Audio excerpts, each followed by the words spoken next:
Collègue. Merci, cher collègue. Monsieur Notis Marias. Monsieur Katainen, je suis ici.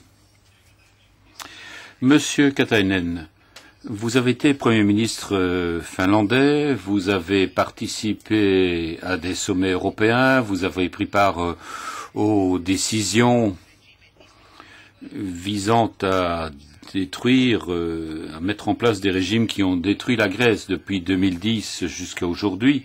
Nous savons que la Grèce a reçu 214 milliards d'euros en prêts. Et comment se fait-il qu'elle a encore 1,5 million de chômeurs? Comment justifier cela?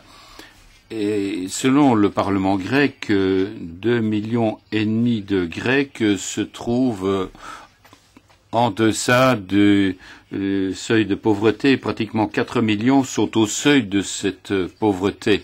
Alors, est-ce que vous assumez l'insuccès de votre politique? Parce que finalement, ce sont les droits humains qui sont en cours. Il ne faudrait pas. Est-ce que le temps n'est pas venu que la Troïka rembourse la Grèce, vu la situation actuelle de mon pays? C'est une question, je sais, désagréable à entendre.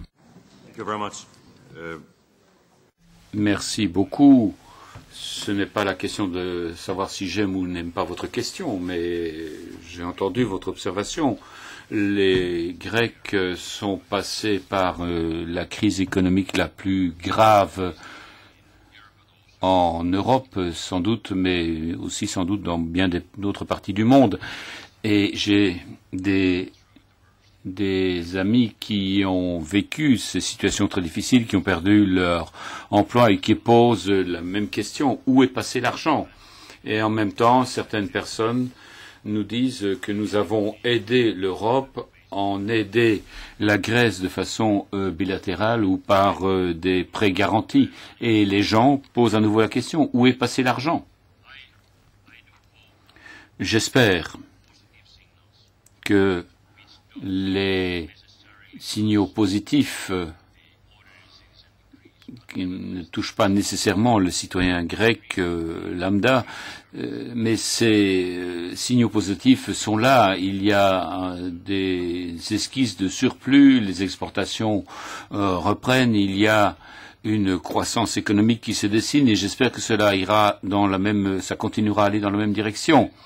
Donc je suis prêt à vous soutenir pour l'avenir. C'est pour cette raison que ce paquet d'investissement est particulièrement essentiel. Il faut utiliser les moyens publics et privés.